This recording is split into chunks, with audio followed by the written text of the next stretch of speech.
Episode में बात करेंगे जेआरएफ इन सॉइल साइंस।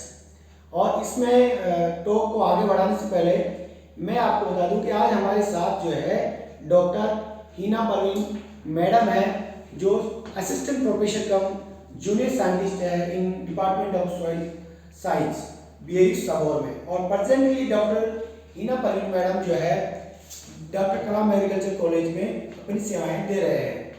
तो मैडम, सबसे पहले तो बहुत बहुत स्वागत हमारे इस शो में। और मैडम, हम आपको एक छोटा सा हमारे शो के बारे में बता दें कि एग्री टॉक विद एक्सपर्ट में हम जो है डिफरेंट एक्सपर्ट्स के द्वारा स्टूडेंट्स को गाइड करने की कोशिश कर रहे हैं कि वो जेआरएफ में किस तरीके से उनका जो है मदद करें, किस तरह से उनको गाइड कर सके और स्टूडेंट कैसे उनसे लर्न कर सके। तो इसी के लिए मैडम आज आपका इस पर्टिकुलर एपिसोड में बहुत बहुत स्वागत है।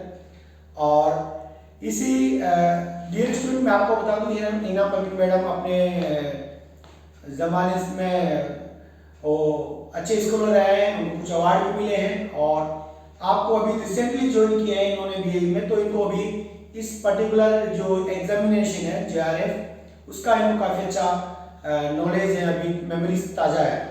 तो इसी कड़ी में मैडम हम सबसे पहले आपसे जानना चाहेंगे कि सोइल साइंस एक एग्रीकल्चर में जो है बहुत बड़ा सब्जेक्ट माना जाता है, मेजर डिपार्टमेंट काउंट किया जाता है।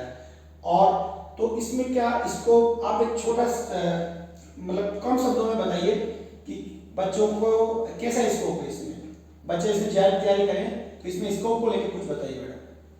सर, ये तो सॉइल साइंस एग्रीकल्चर का एक बेस है सॉइल साइंस। और एक बात आप ध्यान दीजिएगा सर, जितना भी एग्रीकल्चर में सब्जेक्ट है, ठीक है, सिर्फ सॉइल में ही साइंस लगा है। अच्छा, ये हम कभी मतलब ऑब्जर्व नहीं किए, ये बहुत अच्छा माइनर ऑब्जर्वेशन है। हाँ सर, सॉइल में ही सिर्फ साइंस लगा है। और सॉइल ही एग्रीकल्चर में एक ऐसा चीज़ है जिसमें आप फिजिक्स भी पढ़ते हैं, केमिस्ट्री भी पढ़ते हैं और बायोलॉजी भी पढ़ते हैं, मतलब रियल साइंस पढ़ते हैं आप उसमें। और एग्रीकल्चर का कोई भी ऐसा सब्जेक्ट दिखती है जिसमें साइंस तो नहीं लगा है और उसमें टोटल साइंस भी नहीं। लेकिन मैडम मैं आपको बोल सकता हूँ कि हम सोशल साइंस वाले हैं, हमको प्रोटेक्ट करेंगे।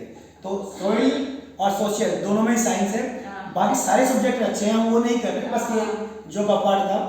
तो मैडम सॉइल साइंस की स्कोप अच्छा खासा है। हाँ सर, आप अच्छा कर सकते हैं सॉइल साइंस में।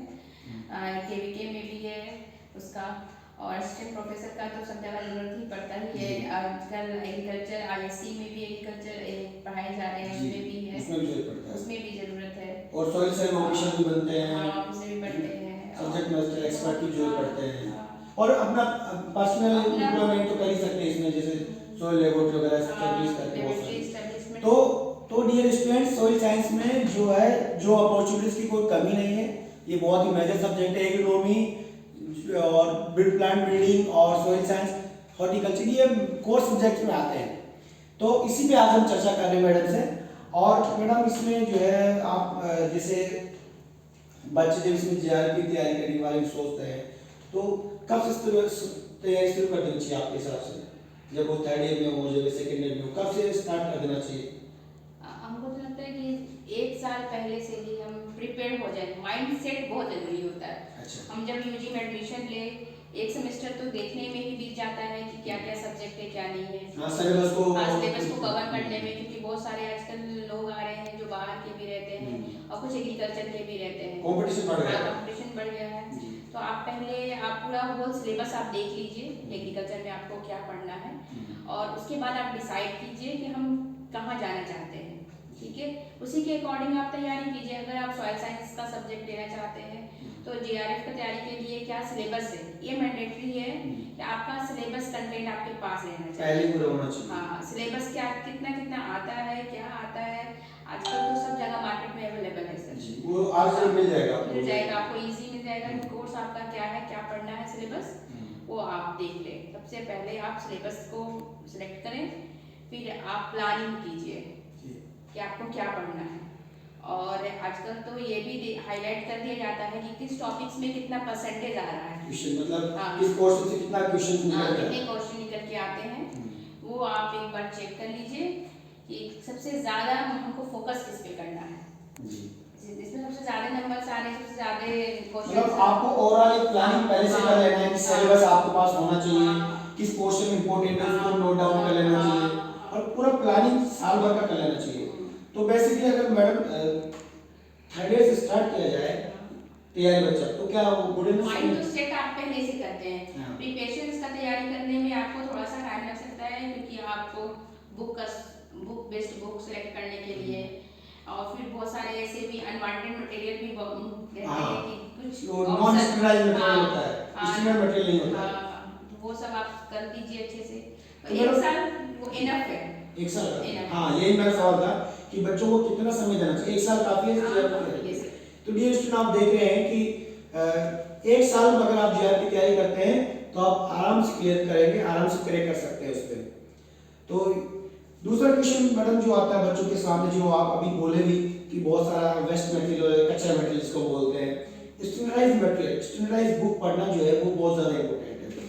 तो सोइल साइंस में स्टैंडर्डाइज्ड बुक पढ़ने के लिए कौन सी बुक पढ़ें, प्लस कितनी बुक्स पढ़ें? क्योंकि देखिए मैडम बच्चों का पहला सवाल कितनी बुक पढ़ना पड़ेगा, तो आपको बच्चों को उसका बताना है कि कितनी बुक्स पढ़ें और कौन सी बुक्स पढ़ें, उनके कौन से राइटर हैं, इस बुक्स पे थोड़ा सा आप बताइए बच्चों को। जीआरएफ के लिए ज़्यादा बुक नहीं, बेसिक जो हम लोग का बुक है सॉइल साइंस का, ISSS का बुक है फंडामेंटल ऑफ सॉइल साइंस। वो तो बाइबल है। हाँ, बस वो पढ़ लो, सब कुछ हो जाएगा। बिल्कुल, सोइल साइंस का डियर स्टूडेंट, सोइल साइंस का बाइबल बोलते हैं, हाँ। उसको 2 से 3 बार अगर कोई स्टूडेंट पढ़ ले तो मुझे लगता है लाइन बाय लाइन इसका क्वेश्चन आता है सर, सब जी। चीज में अगर कहीं भी आप जा रहे हैं तो आप वो पढ़ लिए तो आपके पास सारा नॉलेज एक जगह पास कलेक्शन हो जाएगा। तो वो JR के लिए भी इम्पोर्टेंट है वो। हाँ, वो तो सब चीज के लिए इम्पोर्टेंट है, चाहे JR में सारे को नेट हो, AIS हो, सब के लिए। सब के लिए हो। अगर वो एक और अगर बुक रखना चाहते हैं तो ये है text book of pedology JSIL की, और text book of soil science विश्वास की है, केडी विश्वास की बुक। हाँ, केडी विश्वास। तो ये 3-4 बुक है जो ज़्यादा बुक पढ़ने का कोई जरूरत नहीं है, एक दो बुक ही आप पढ़ लें, आप बहुत अच्छा करेंगे। तो आपको एक तो SSS को जो है ISSS है जो सोसाइटी का बुक है उसको बढ़िया से 2 से 3 बार पढ़ लीजिए और उसी को लाइन टू लाइन मार्क करके रखिए, क्योंकि उसमें से मुझे भी थोड़ा सा उसका आइडिया है मैडम कि हमारे एक मित्र थे जो उसको एक बार पढ़ के ही वो JR में निकाल लेते, तो उसका लाइन टू लाइन मार्कर रखिए, उसको लाइन टू लाइन जो इम्पोर्टेंट है उसको करते ये भी रहिए। हो सकता है कि हाई जो पॉइंट है, बेसिक पॉइंट, इंपॉर्टेंट पॉइंट को आप एक कलेक्शन कर लीजिए, नोट डाउन कर लीजिए कहीं। हाँ, आप खुद ही नोट बना लीजिए, वो ज़्यादा इम्पोर्टेंट तो लास्ट टाइम रिवाइज करने में आसानी रिकॉल होगी। करने में अच्छा रहेगा। जी जी। या आप हाईलाइट कर लें अपने पॉइंट को। और बेटा कोई इसमें कोई ऑब्जेक्टिव बुक्स भी सजेस्ट करें? हाँ, ऑब्जेक्टिव बुक है रमेश की है, ऑब्जेक्टिव सॉइल साइंस। तो ऑब्जेक्टिव बुक्स भी है, ज्यादा बुक ऑब्जेक्टिव बुक्स पढ़ना है। ऑब्जेक्टिव बुक बहुत ही जरूरी है सर कि आप कितना पढ़ रहे हैं उसको क्रॉस चेक करना, अपने नॉलेज को क्रॉस चेक करना, तो वो ऑब्जेक्टिव से हो पाएगा। ऑब्जेक्टिव से हो पाएगा। आप तो पढ़ रहे हैं बहुत सारी चीज को, ठीक है, और वो सेट हो रहा है, वो ऑब्जेक्टिव बन रहा है कि नहीं बन रहा है, ये आप cross check time to time करते रहे। मतलब आप अगर थ्योरी पढ़ रहे हैं तो थ्योरी आपको कितना याद है, कितना समझ में आ रहा है, मेरा पता कैसे लगा? तो जस्ट उससे सबसे बढ़िया है कि पहले आप थ्योरी पढ़िए, उसके बाद में ऑब्जेक्टिव बुक उसमें जाके क्वेश्चन सोल्व करिए, ताकि वो चैप्टर आपका वहीं पे क्लियर हो जाएगा और वो परमानेंट मेमोरी में भी जाएगा। जी बहुत बढ़िया मैडम। और ये जो है एक सवाल और आता है, जैसे आपने नोट्स पे तो बोल दिया कि भाई नोट्स बना लेना चाहिए, लास्ट में रिवाइज करना पड़ेगा। एक जो सबसे बड़ी आजकल जो लोगों में साइकोलॉजी हो गया है बच्चों में, या फिर उनको जरूरत लगता है कि कोचिंग आजकल बहुत सारे चल रहे हैं प्राइवेट, यूट्यूब पे बहुत सारे बच्चे, बहुत सारे जो सीनियर्स हैं, बहुत सारे लोग कोचिंग चला रहे हैं। क्या कोचिंग इतनी जरूरी है? बच्चों को अपना पैसा खर्च करके कोचिंग लेने की जरूरत है? कोई कोचिंग का कोई जरूरत कोई जरूरत नहीं है। कोई जरूरत नहीं, क्योंकि जब आप यूजी कर रहे हैं, ठीक है, यूजी में टीचर लोग पढ़ा देते हैं, बेसिक चीज समझा देते हैं, आपको पूरा नहीं समझा पाते हैं, हमको लगता है इतना उनको बताना चाहिए, शायद वो नहीं बता पाते होंगे, तो आप बुक का सजेशन दे सकते हैं, आप बुक पढ़िए और कुछ भी डॉट हो ऐसा कुछ तो आप टीचर्स को मना नहीं करेगा।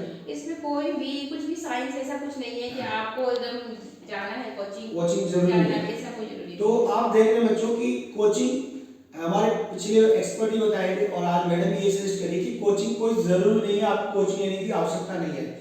आप यूजी कोर्सेज बढ़िया से पढ़िए, अपने टीचर से रिलेशन बना के रखिए, मतलब टीचर के पास कोई भी डाउट हो तो पूछने के लिए जाइए, तो आपका उससे ही काम निकल जाएगा, कोई एक्स्ट्रा पैसा खर्च करने की जरूरत नहीं है।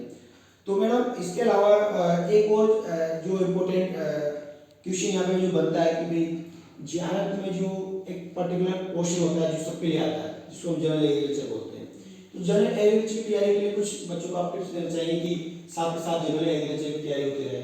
एक तो सोशल साइंस आएगा, उसके अलावा जनरल एग्रीकल्चर, तो उसके लिए कुछ टिप्स आपकी तरफ से।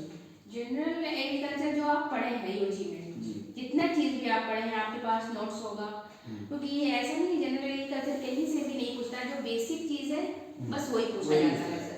बस बेसिक चीज आप जो यूजी का करेक्शन नोट्स है आप उसे यूज कर सकते हैं और ऑब्जेक्टिव बनाइए, बस एनफ है जी। और ये आप देख रहे हैं कि आपको जनरल एग्रीकल्चर के अलग से तैयारी करने की जरूरत नहीं, यूजी कोर्स बढ़िया से पढ़िए, वो आपकी जनरल एग्रीकल्चर क्लियर कर देंगे, चाहे उस इकोनॉमिक्स हो, चाहे वो एक्सटेंशन हो, चाहे वो बिल्डिंग हो, सारे सब्जेक्ट को पढ़ेंगे तो आपको उससे रिलेटेड क्वेश्चंस भी टाइम टू टाइम आप कर देंगे। अब सबसे ज्यादा ना सर नॉलेज का क्रॉस चेक करना जी, कि आप पढ़े तो आपको वो आपका एग्जाम में हेल्प करेगा जी, क्योंकि आदमी पढ़ लेता है सारा कुछ कि क्रॉस चेक नहीं कर पाते, तो ये क्रॉस चेक करना भी जरूरी है आपको, इस चीज का भी आप विशेष ध्यान रखिए। और लास्ट में मैडम आपसे एक सवाल है कि हमारे जो बच्चे उनको कोई आप मैसेज देना चाहें या कोई स्पेशल ऐसा टिप्स देना चाहिए जो उनके लिए बहुत इंपॉर्टेंट है, जो आपने अपने लाइफ में फॉलो किया होगा भी, या सजेशन आप देना चाहते हैं। सबसे ज्यादा इंपॉर्टेंट तो हमको लगता है सर स्टडी प्लान जी। आप स्टडी प्लान कीजिए, आप नेगेटिव बात को मत सोचिए कि हम कैसे करें, सामने वाला इतना बेहतर कर रहा है, इतने टाइम टेकन ले रहा है, इतना पहले से तैयारी कर रहा है, हम तैयारी नहीं करना स्टार्ट किए हैं, हम कैसे करें, ये सब बात सोचने का कोई ज़रूरत नहीं है। सिर्फ पहला और लास्ट, फर्स्ट और लास्ट ऑप्शन बस आपके पास इतना है, सिर्फ पढ़ाई करना है और कुछ नहीं। क्या होना है क्या नहीं होना है वो बात की बात है। और निगेटिविटी को अपने हम हटासा स्टूडेंट का देखते हैं सर, इतनी निगेटिविटी है बाप रे, हम खत्म करते करते परेशान रहते हैं हम कि ये होगा वो उससे ज़्यादा पढ़ने वाला है, ज़्यादा सोचने में क्या जरूरत है, सबका माइंडसेट दूसरे तरह का है, सबकी कैपेबिलिटी दूसरी है, तो आप अपनी कैपेबिलिटी के अनुसार आप अपना पढ़ाई कीजिए अच्छे से और हमेशा पॉजिटिवली सोचिए, सब बेहतर होगा। जी, ये बहुत अच्छी बात बताई है मैडम ने कि हर आदमी का अपना एक कैपेसिटी होता है, अपना एक स्ट्रेंथ होता है, अपने वीकनेस भी होता है, तुमको वीकनेस को साइड में कर देना है। कौन स्टूडेंट कितना एक्सपर्ट है उससे नहीं सोचना है, आपका अपना स्टडी प्लान होना चाहिए, आपकी स्ट्रेंथ क्या है कि अगर आप 2 घंटा पढ़ रहे हो तो 2 घंटे में आप पढ़िए, आप 4 घंटा पढ़ सकते हो तो 4 घंटा पढ़िए, लेकिन कंटिन्यू रहिए और अपने आप पे विश्वास करिए, बिलीव इन योरसेल्फ। तो इस काम पे आप रहिए। और हम मैडम इसी वीडियो के साथ यही इसको समाप्ति करेंगे। मैडम आपको बहुत बहुत धन्यवाद है। आपको भी धन्यवाद इतना अच्छा गोल्डन अपॉर्चुनिटी देने के लिए। जी मैडम, हम आपको फिर याद करेंगे मैडम, और हमारे बच्चों के लिए कुछ और टॉपिक पे आपसे डिस्कस करेंगे।